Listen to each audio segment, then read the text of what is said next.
Voltamos a apresentar Espaço Cidadão. Agora são 9h19, já estamos de volta aqui pela Super Najuá com o programa Espaço Cidadão. O WhatsApp para você participar é o 3421-3358. Quem está participando do programa de hoje é o médico cardiologista, Dr. Júlio Narras. Ele vai falar no programa de hoje sobre doença coronariana. Ô, doutor, primeira pergunta, né? O que é a doença coronariana? O que ela afeta no nosso organismo? Sim. E por que a gente tem que tomar bastante cuidado com ela? Então, a doença coronariana é um acúmulo de calcificação, tá? E com ele vai um pouquinho de colesterol junto pelo próprio processo inflamatório que acontece entre as camadas do vaso, tá? Em todos os vasos, principalmente, a gente fala da doença coronariana do coração, mas isso acontece em todos os vasos, né? Então você tem a camada íntima, né, que é onde passa o sangue, e a média. Então entre a íntima e a média fica aquele acúmulo de cálcio. E isso é causado pelo processo inflamatório crônico subclínico que a gente fala. Então, assim, eu quero dividir entre a avaliação do paciente do consultório e a avaliação na emergência, né? Vamos tentar falar um pouquinho dos dois, né? Mas, basicamente, a gente falou na vez passada sobre as prevenções, né? O que a gente faz de estilo de vida para melhorar, diminuir o risco de doença cardiovascular, de alimentação e tudo mais. Então, hoje vamos falar especificamente da doença em si. Então, quando a gente avalia um paciente, tanto a nível de pronto-socorro como a nível de consultório, a gente vai procurar sempre fatores de risco, que são eles a obesidade, né? Então, a gente mede a cintura abdominal do paciente. Então, homem acima de 102, mulher acima de 90, tem um risco maior de doença cardiovascular. E a hipertensão, a apneia do sono, que são causas, né? É isso assim que a gente avalia. Se o paciente é hipertenso, se ele é diabético, se ele é pré-diabético, ou se ele tem uma hiperinsulinemia, que também gera um quadro inflamatório. E tem todo o marcador inflamatório que a gente faz a nível de consultório, né? A proteína C ultrassensível, é importante o marcador. Aí tem o ferritina, tem o fibrinogênio, tem o cortisol, tem o próprio ácido úrico. Então, esses 5 marcadores, o fibrinogênio que eu falei, esses 5 marcadores, eles são marcadores de doença inflamatória crônica, que é causada pela alimentação errada, sedentarismo, obesidade, né? A própria tecido visceral, a gordura visceral é um fator de risco importante. O paciente que tem gordura no fígado é um fator de risco também, tanto para diabetes, para câncer de fígado, né?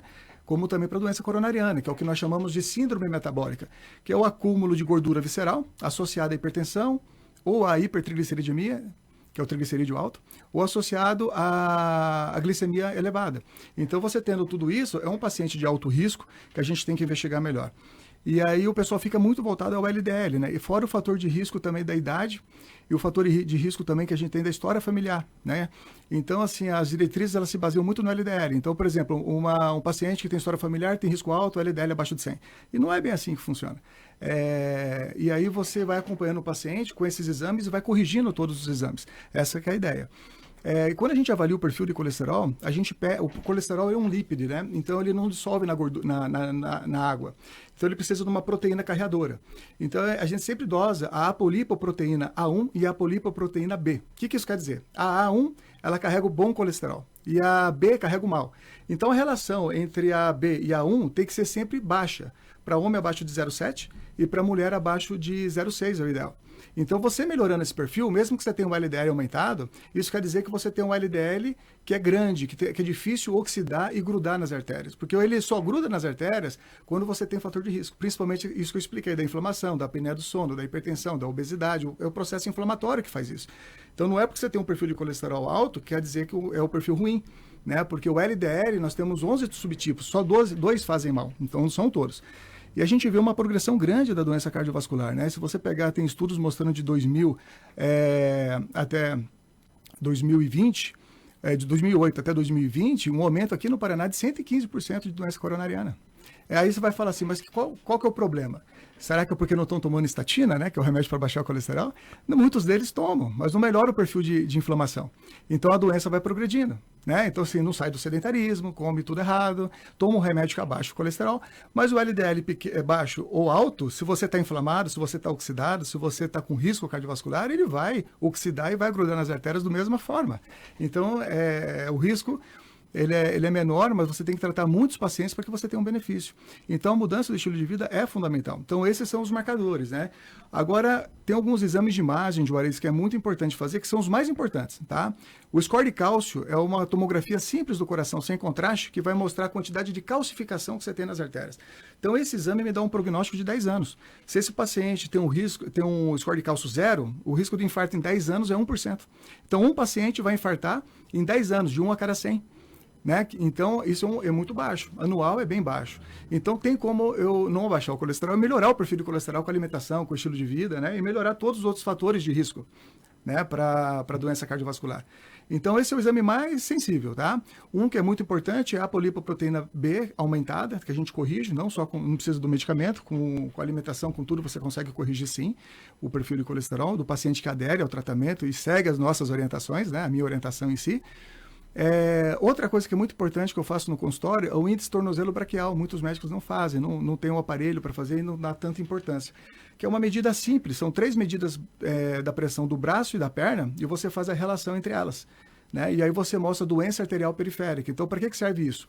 A doença arterial são aqueles pacientes que têm dores nas pernas quando andam. Então, não necessariamente é uma doença vascular venosa ou arterial. Esse exame vai diagnosticar se ela é arterial ou venosa. Um Doppler, quando você faz esse exame, você vai objetivar o Doppler para avaliar a lesão mais específica pensando em intervenção. Quando você faz só um Doppler, ele mostra que tem calcificações, que tem algumas artérias com calcificação, mas não dá gravidade. O ITB dá. E quando a pessoa tem um ITB alterado, que essa relação fica menor de 0,9, já é uma alteração, abaixo de 0,4 é um risco maior, são pacientes que têm um risco maior de doença coronariana também. Então a gente acaba investigando.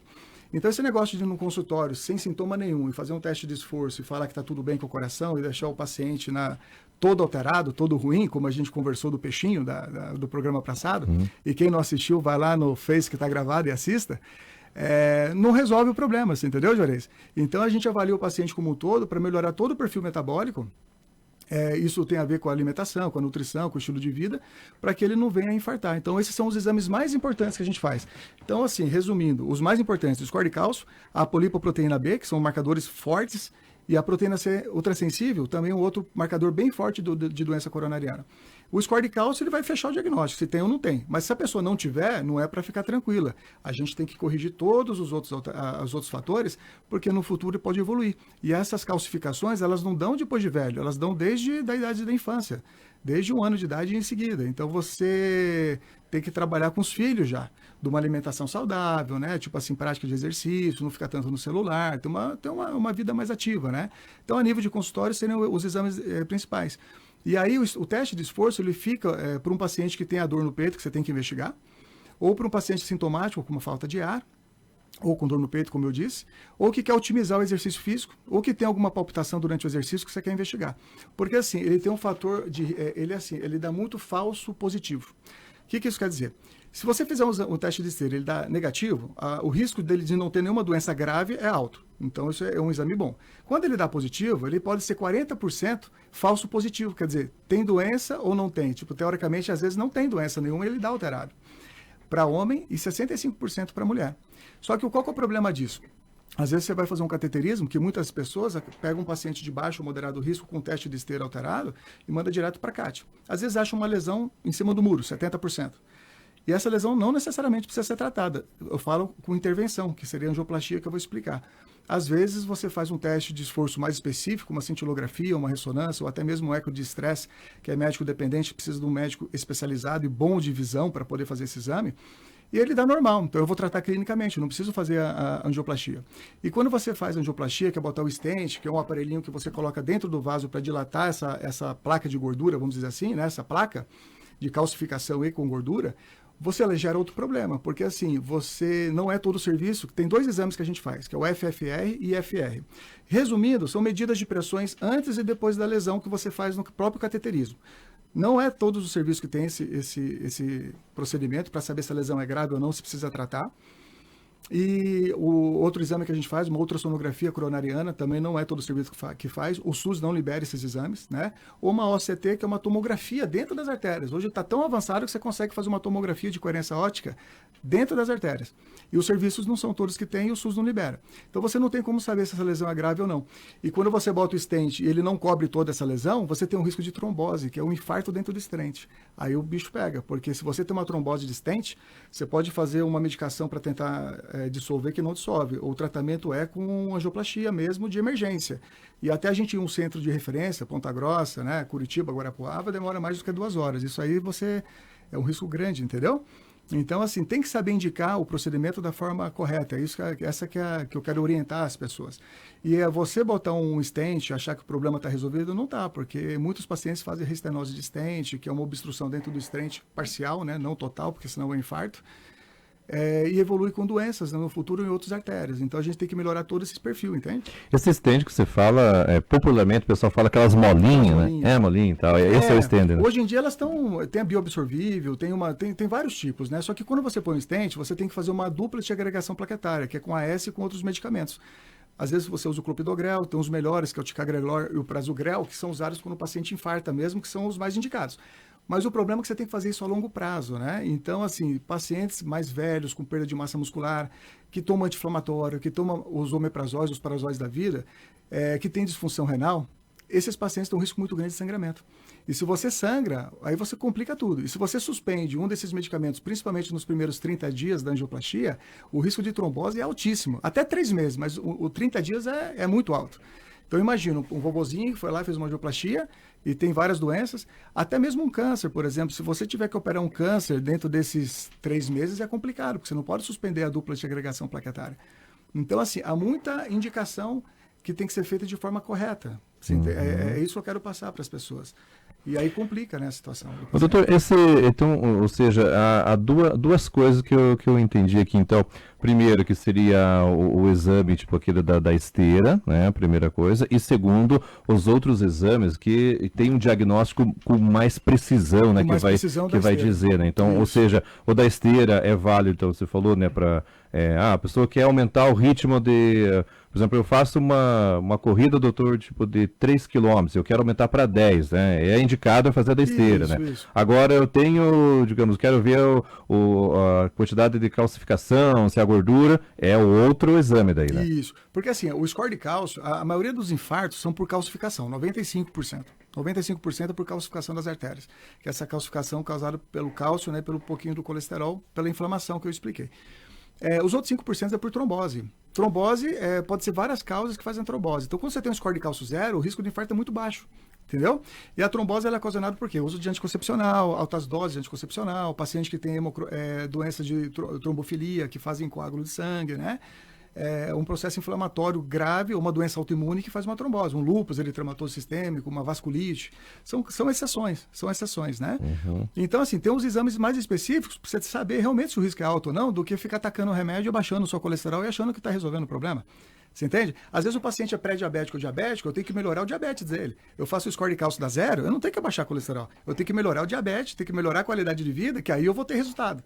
Se eu não melhoro, que eu vejo muito paciente no pré-diabético, ou às vezes antes do pré-diabético, que é a hiperinsulinemia, que vai ser o nosso tema do próximo encontro, né, sobre diabetes, você evolui com a doença. Né? Então você abaixa o LDL, mas a pessoa continua lá com a glicada aumentada de 6,7, que é de 6,1, 6,2, que é pré-diabético, ainda no diabetes a gente fala que é acima de 6,5, e esses pacientes vão evoluindo com doença, devido à própria glicação, pela glicação dessa proteína, né? Porque essa proteína que carrega o colesterol, que é essa apolipoproteína, ela pode sofrer 2 processos, a glicação e a oxidação. A oxidação é pelo processo inflamatório crônico, e a glicação é o acúmulo de açúcar no sangue. Então imagina uma panela quente com açúcar, ela vai glicar, ela vai caramelizar. O sangue acontece a mesma coisa. Então, o nosso sangue tem a temperatura de 36,5. Se você está fazendo uma dieta completamente errada, cada vez que você come, você faz um pico de glicemia acima de 180 nanogramas por ml, e o sangue nosso tem essa temperatura, você glica. Então, a hemoglobina glicada glica, por isso que o paciente fica diabético, a gente acompanha, e o colesterol também glica. Então, assim, a principal causa de doenças de pacientes diabéticos, eles morrem de doença coronariana, de doença arterial, microvascular. Problema renal, problema de visão, por causa da microvasculatura, né? Uhum. Entende? Então, a nível de consultório, seriam esses exames que são mais importantes para você realmente fazer uma medicina que a gente fala de precisão. Não no achismo. A gente tem vários scores, né? Como eu te disse. Então, por exemplo, antigamente eu fazia esse tipo de tratamento, apesar de que a gente começou a estudar bastante coisa, né? Multivariado. Então, hoje eu tenho uma visão diferente. Mas antigamente é assim, ó, história familiar positiva, LDL abaixo de 100. Então, se a pessoa já infartou, LDL abaixo de 70. A pessoa já infartou de novo, a segunda vez, LDL abaixo de 35 ou de 40. E o colesterol é importante para a gente. Isso é legal a gente falar. Vamos explicar um pouquinho. O colesterol, ele é um lípide, né? O lípide é o que não dissolve em água, como eu disse para vocês, é um lipídio. Mas ele não é uma gordura, né? O lipídio, ele pode ser gordura, tá? Que é a gordura animal, né? A gordura. Ele pode ser um esteroide, que é o colesterol, ou ele pode ser um lipóide. O esteroide são os hormônios que a gente produz. Todos os hormônios, ele vem do colesterol. Tá? Então, o colesterol é importante para a vesícula biliar, por exemplo, os sais biliares. Ele encapa a bainha de mielina, né, da neurotransmissão. Ele tem todas as membranas celulares. Sem o colesterol, você não consegue produzir os hormônios. Testosterona, estradiol, estriol, pregnenolona, cortisol, aldosterona. Todos os hormônios, né, o sulfato de dehidroepiandrosterona, todos os hormônios ele vem do colesterol. Então, o colesterol, na verdade, ele é um esteroide. Ele não é um lipídio, ele não é uma gordura. O triglicerídeo, não. O triglicerídeo, ele é o quê? São 3 moléculas de ácido graxo, que é a gordura, e uma de glicerol, que é do carboidrato. Se você consome menos carboidrato, uma dieta low carb, você abaixa o triglicerídeo. Tem um fator genético, uma outra parte genética, mas você consegue abaixar bem o triglicerídeo diminuindo o consumo de carboidrato simples, né? E fazendo uma dieta mais low carb. Porque sem o glicerol você não forma triglicerídeos. É interessante, né? Nossa vida, muito, muito. Doutor, o pessoal está participando aqui com a gente, ó. A Maria Bernadette Panco falou, ó, eu sou muito feliz de ser atendida por um cardiologista tão dedicado e sempre estudando e fazendo cursos de especialização. Maria Bernadette Panco, mandando. Essa é minha sogra, né? Essa tem meu viés, né? Mas é a verdade. A gente vai sempre estudando e vai orientando. E, na verdade, a gente vai tratando a gente mesmo e a família, né? Então tem colhido benefício, sim. Doutor Júlio, eu vou para um breve intervalo, nós já retornamos aqui no Espaço Cidadão e estou vendo aqui que tem bastante pergunta. Voltamos já. Você pode viver a experiência de ganhar uma estrada 0 km com o Hipersorte. Uma picape sensacional só no 4º prêmio. Concorra a 7 mil no primeiro, 10 mil no segundo prêmio, uma Honda Bros no 3º prêmio e uma estrada só no 4º prêmio. Sua chance de entrar pra família Hipersorte. E no Giro da Sorte são mais 30 sorteios de R$1.000. Compre o Hipersorte e ajude a Pai Brasil, cedendo seu direito de resgate. Realização, Capemisa Capitalização. Minuto da Indústria. Estão abertas as inscrições para a chamada SESI ESG. A iniciativa busca desmistificar o tema e apoiar as indústrias paranaenses a direcionarem seus recursos para a implementação de processos e projetos sustentáveis por meio de 2 fases. Mentorias ESG com ferramentas de manufatura enxuta e projetos de tecnologia e inovação. Entre maio de 2023 e julho de 2024, a meta é beneficiar 1.000 indústrias paranaenses por meio da chamada. Para Fabrício Lopes, gerente executivo de tecnologia, inovação e responsabilidade social do Sistema FIEP, reduzir o impacto ambiental, desenvolver a comunidade do seu entorno e criar processos para uma gestão eficaz são ações que só trazem ganhos para a indústria, o mercado e a sociedade. Inscrições e mais informações em sesipr.org.br/chamada SESI ESG. Tá chegando mais Notícia Boa, Paraná! O número de pessoas atendidas pelo programa Remédio em Casa aumentou mais de 400%. O programa, que só funcionava na Grande Curitiba, foi expandido para outras regiões, como Maringá, Londrina, Cascavel, Ponta Grossa e Foz do Iguaçu. São mais de 40 tipos de medicamentos e o paciente recebe em casa. É saúde para todos. E já foram concluídos os 2 primeiros lotes de concessão de rodovias. Além dos descontos de pedágio de mais de 50% por quilômetro rodado, os investimentos chegam a quase 24 bilhões de reais para duplicar quase 700 quilômetros de rodovias. É o maior projeto de infraestrutura da América Latina. Paraná, terra de gente que trabalha e cuida. Comece sua vida mais saudável com as ofertas do Super e Vasco. Confira! Leite UHT Frimeza 1 litro, 0 lactose, R$ 3,99 a unidade. Barra proteica Nutrata 70 gramas, Brownie Havana, R$ 9,99 a unidade. Barra proteica Nutrata 40 gramas, Whey Grego, R$ 5,99 a unidade. Açúcar Demerara Sertano 1 kg, R$ 3,99 a unidade. Ofertas válidas para Irati e São Mateus do Sul, de 16 a 29 de outubro.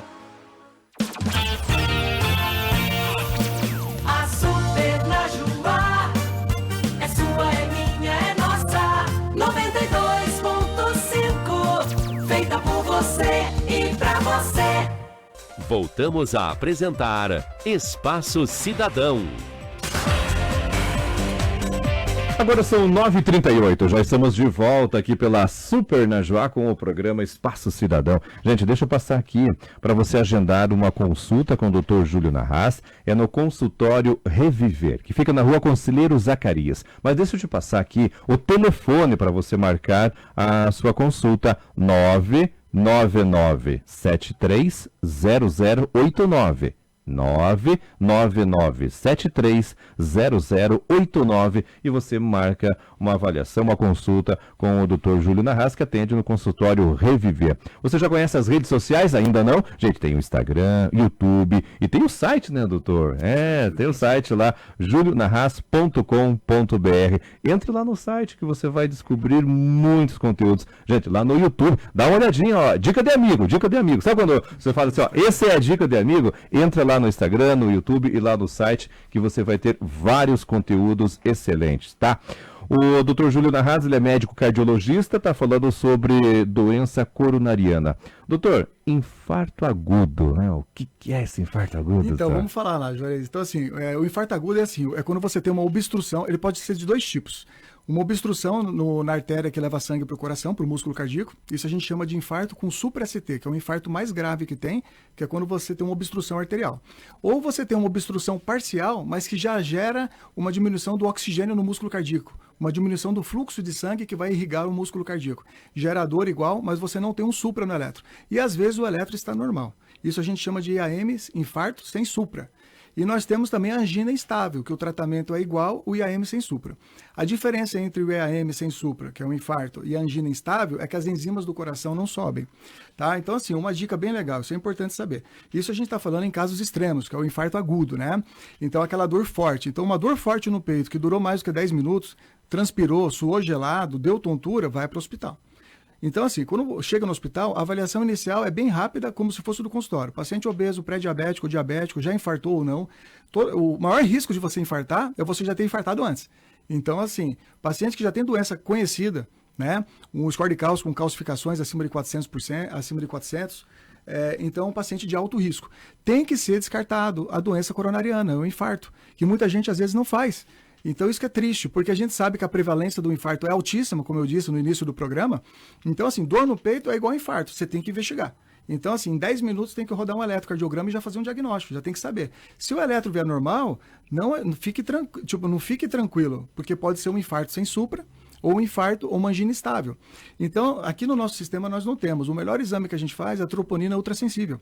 Aqui a gente tem a troponina normal, que é a troponina TI. A TI, para você ter uma ideia, é em nanogramas por ml. E a outra é em nanogramas por litro. Então, a ultrassensível, em 1 litro, ela consegue pegar já. Em 1 litro, não é de sangue, lógico, não vai tirar 1 litro de sangue. Mas a medida é tão sensível que ela detecta em 1 litro de sangue. Né? Então, ela sobe muito rápido. Então, a ideia é você fazer uma troponina ultrassensível no início do sintoma e, no máximo, 1 hora depois, para você ver se é um infarto sem supra. E se ela der normal, pode ser uma angina instável, se a dor permanecer. Ainda mais se o paciente for de alto risco. Tem outras causas de dor? Tem, mas a gente sabe que na maioria do nosso meio, a doença coronariana é mais prevalente. Então, assim, quais são as dores que podem dar no peito sem ser um infarto? Primeira coisa, a gente tem que ver dissecção de aorta, que é a artéria, são 3 camadas, como eu disse, a íntima, média e adventícia. Quando você tem uma ruptura de uma das camadas, você tem uma dissecção. Então é sempre bom medir a pressão dos 2 braços. Se dá uma diferença muito grande de 20 milímetros de mercúrio de sistólica e uns 10 milímetros de diastólica, pode ser um aneurisma de aorta. Isso é grave, você não pode trombolizar o paciente, então é grave. Outras causas, uma pericardite, uma miocardite, que é a inflamação no músculo cardíaco e no pericárdio. Pode ser uma pneumonia, pode ser uma embolia pulmonar, uma trombose do pulmão, não do coração. Pode ser um pneumotórax, que é quando o ar sai fora do pulmão. Então é sempre importante, antes de 10 minutos, rodar o eletro, fazer as medidas da pressão e fazer um raio-x de tórax, para dar uma olhada, ver se está tudo bem. Uhum. E aí você já faz o tratamento. Agora, se for um infarto com supra, eu quero dar umas informações bem interessantes. Quando você faz o diagnóstico de infarto com supra, tem as medicações iniciais e você tem que abrir essa artéria o mais rápido possível. Então, a indicação é que você vai para um centro para fazer uma angioplastia. O problema é que você tem que estar nesse centro em 90 minutos. Em 60 minutos, se você for dentro de um hospital que tem hemodinâmica. Mas se você não tem e tiver que transferir, é 90 minutos, é 1h30. É difícil você ir para Ponta Grossa rápido, ainda mais se for de madrugada, para fazer uma angioplastia primária. Né? Que é a primária? Quando você tem a lesão, você bota o aparelhinho lá e já bota o stent e já abre, porque a gente fala que o tempo é músculo. Quanto mais rápido você abre as artérias, melhor. né? Tipo assim, o músculo sofre menos. E aí você não tem lesão residual, que são a insuficiência cardíaca, o coração que cresce, o paciente fica com falta de ar. E aí vocês têm os trombolíticos. Então, assim, se você, dependendo do horário, não dá para fazer uma angioplastia primária, tem que trombolizar. E hoje nós temos dois mais importantes, que é o tenecteplase e a alteplase. A alteplase tem no hospital, que eu fiquei sabendo, o tenecteplase eu não tenho certeza. Mas o SAMU, ele já tem a tenecteplase, que isso é muito legal. O SAMU aqui na nossa cidade tem. Então, você fazendo um diagnóstico preciso e não tendo contraindicação e afastando o aneurisma, porque o aneurisma pode dar uma alteração na letra de supra. Por isso que tem que medir as pressões. Você pode trombosar, porque se você tiver um aneurisma que está com o aneurisma, o sangue ele sai da luz normal, onde passa o vaso, e ele vai, além dessa luz, ele vai na outra que rompeu. Isso aí, se você fizer um trombolítico, é uma catástrofe, né? Então, assim, tem que ter um bom senso de critério de fazer avaliação. Então, assim, o que a gente faz muito é o tratamento preventivo, Juarez. É o que eu estou falando desde o início, para que não cheguem nesses extremos. E quando a pessoa tem esse infarto súbito, 30% morre antes de chegar no hospital. E o pior de tudo, às vezes vai no hospital, um eletro normal, que nem um ouvinte aqui esses dias mandou uma mensagem pra gente, fizeram remédio para dor e liberaram esse paciente para casa, porque melhorou a dor, e ele estava infartando, acabou voltando para o hospital e, por sorte, não morreu. Mas tem muita gente que às vezes vai para casa e morre. Outro caso de dor importante, quando você tem uma dor epigástrica no estômago, pode ser um infarto de parede inferior. Pode ser uma gastrite, uma gastrite, uma úlcera, às vezes, perfurada, ou até mesmo uma pancreatite. Então, tudo isso você tem que descartar no pronto-socorro. Então, por isso que é importante a gente ter médicos habilitados para trabalharem no pronto-socorro, que geralmente são clínicos gerais, não cardiologistas. Então, assim, são pessoas que têm os cursos para fazer. Tem muita gente que faz, tem outros que não. Tem cursos de primeiro atendimento de emergência. Isso é safo, né, para pegar as doenças, porque o que mais vai no pronto-socorro, a maioria das vezes, que é mais grave, é doença cardiovascular, uma arritmia cardíaca, um infarto do miocárdio, uma pericardite, uma miocardite, tudo isso que eu falei para vocês. Então, tem que ser safo para você fazer o diagnóstico, né? Mas, assim, o que a gente faz é prevenir para que a pessoa não chegue a infartar. Muito bem, doutor Júlio. Ó, 999730089. 999730089. Queria ter mais tempo aqui, Júlio, até para a gente continuar falando, né, sobre este assunto, né? Mas o relógio já está nos mandando embora, né? Vamos lá, né? Bom dia. Descobri há 8 anos que eu tenho uma doença do coração e a minha pressão arterial é sempre baixa. Eu devo me preocupar com o meu coração? Ela mandou aqui como G. É difícil a gente saber o que tipo de doença que você tem, né? O certo é saber. Se for uma insuficiência cardíaca, a pressão geralmente fica baixa e você tem que fazer o tratamento para melhorar a função cardíaca. Então, é muito uma pergunta meio vaga, né? Então, assim, a pressão baixa tem várias causas, desidratação, até uma doença cardíaca que tem que saber a causa, né? Então, não tem como... Queria saber do doutor, quando a pessoa faz exame do coração, antes da cirurgia, dá bom.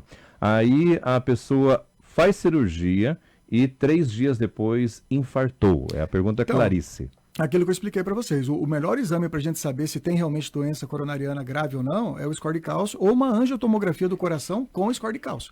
Tá? Então, se você faz um teste de esforço, por exemplo, e ele dá negativo, tem uma chance enorme de você não ter doenças graves, mas uma lesão de 20%, 30%, elas podem romper e fazer um infarto súbito. Então, no pós-operatório tem 2 situações. Pelo próprio processo inflamatório da cirurgia, não sei que cirurgia que foi, poderia desencadear uma inflamação numa placa dessa, romper e fazer um infarto. Outra coisa que acontece, pela própria inflamação também, aí junta tudo, diabetes, obesidade, hipertensão, tudo, fazer uma trombose. Aí você faz uma trombose de vaso e pode fazer tanto uma trombose nas pernas, que a gente chama trombose venosa profunda, ou uma trombose no pulmão, ou uma trombose na artéria do coração. Pode acontecer. Então tem que saber direitinho a causa para fazer direitinho o tratamento. Porque se for por trombose, o tratamento é diferente do que se for por doença coronariana por calcificação. É outro tratamento, não tem nada a ver. Tô bem, agradecendo aqui, ó, não vai dar tempo de ler aqui todas as mensagens, mas tem muita gente que está mandando lá nos comentários da live, né? Parabenizando aqui o Dr. Júlio, né, pela explicação aqui, Dr. Júlio, né? O pessoal tá gostando bastante e isso vem contribuir muito, sabe, doutor? Tipo, legal, de trazer essas informações, né? E principalmente, né, doutor, sempre recordando, né? A prevenção é o melhor remédio, não é? É isso aí, Júlio. Prevenção é o melhor remédio. Na verdade, assim, a intenção da gente é dar base científica, dar orientação para a população. É isso que a gente quer. Eu não sou melhor que ninguém, a gente está sempre estudando, tipo, eu posso ser questionado e eu vou explicar o porquê das minhas das minhas falas todas, mas assim, é orientação tipo baseada no que eu estudo em livros, em diretrizes de cardiologia, medicina integrativa, é tudo, né? Então, assim, só tem a contribuir para a população. Não é nada de achismo, né? Tudo com base, né? Tudo com base. Bacana demais. Gente, o médico cardiologista Dr. Júlio Narras, ele atende aqui em Irati, no consultório Reviver, na rua Conselheiro Zacarias. O telefone para você marcar uma avaliação, anote aí, 999730089. No próximo programa, então, doutor Júlio, vamos falar sobre... Vamos falar sobre diabetes, cara, bem legal, diabetes. Isso aí. Pessoal, já vá mandando aí perguntas, né, doutor? Isso, vai perguntando, porque aí fica mais fácil da gente poder compilar tudo e já responder, né? Às vezes tem muita pergunta igual, né? Mas vamos falar de diabetes tipo 1, diabetes tipo 2, que é mais prevalente, e explicar um pouquinho para cada um. Tá certo. Doutor Júlio, obrigado e até a próxima. Até a próxima. Obrigado a todos vocês. Valeu, pessoal. Obrigado pela sua audiência. Amanhã tem mais Espaço Cidadão.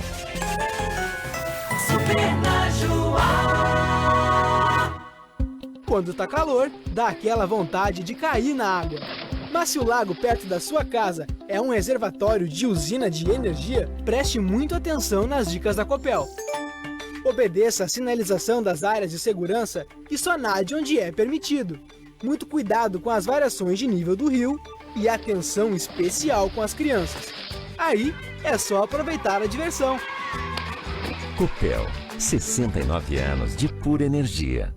Gás barato é aqui! Quer saber o preço das principais revendas da cidade e ainda pagar o melhor preço em segundos? Baixe o Gás com 3 S's. Só no App Gás, o seu gás a R$ 99,90. É isso mesmo, gás a R$ 99,90. Mas é só no App Gás, com 3 S's. Isso só no aplicativo Gás, com 3 S's. Baixe agora e economize. Gás.